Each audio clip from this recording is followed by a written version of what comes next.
Hello everyone, I'm here in my Airbus A340 over Ireland, and today I'm going to talk to you about North Atlantic procedures. And there are quite some differences between flying over the continent, or let's say normal IFR flights, and transoceanic flights. First of all, there are two ways.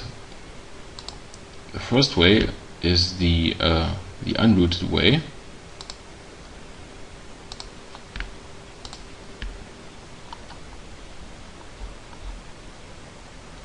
also called random track system, and the second one is the NAT system. NAT stands for North Atlantic Track. As you may see, there are no airways going across the Atlantic, so you can either make yourself a track using picking the waypoints on your own, or you can use a North Atlantic track, and that's what I did today. So yeah, you can, if you want to use North Atlantic tracks, you're going to go to the website of Eval, Gander and Chenwick Oceanic, and there's a description of how to use them and a link over here, and that's going to take you to this page. And these are the current available North Atlantic tracks. One important thing to know is that at daytimes it's usual to fly from Europe to the US or to Canada, and at night time it's usual to fly from the US or Canada to Europe. But at Eval it is okay to use them at any time, as long as it's the correct day.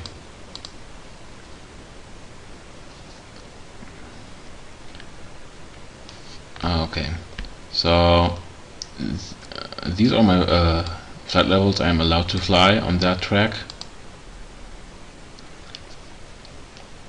and yes, this tells me in which direction. So west, time day of year is 250. There's a calendar on the internet where you can see that, so that's today. And this tells you what waypoints you're going to have. So Dogal is a NAV waypoint, and these are just coordinates,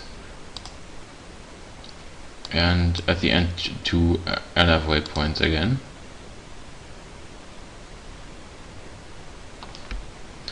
Okay, these are older tracks, so they have a red bar here,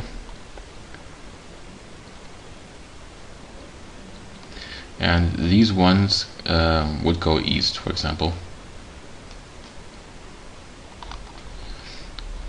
Okay, so far to that.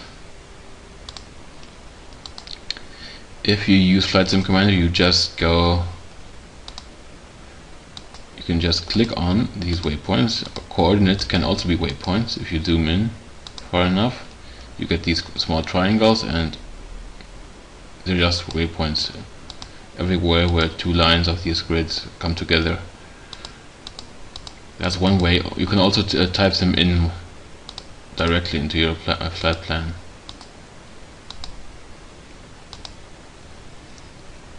Okay, so the North Atlantic track are the connections between the European airway system and the American airway system.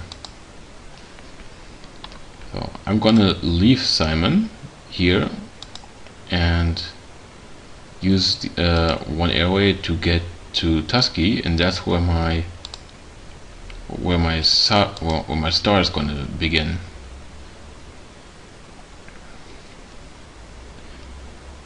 Yeah, things in the US work a lot different than in Europe. So yeah, the star is going to start way out of New York. But you will see that in the next upcoming episode of world airports.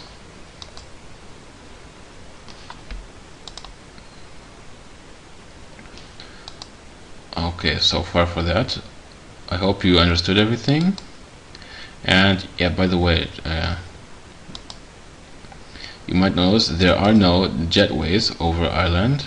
There are only some Victor Airways.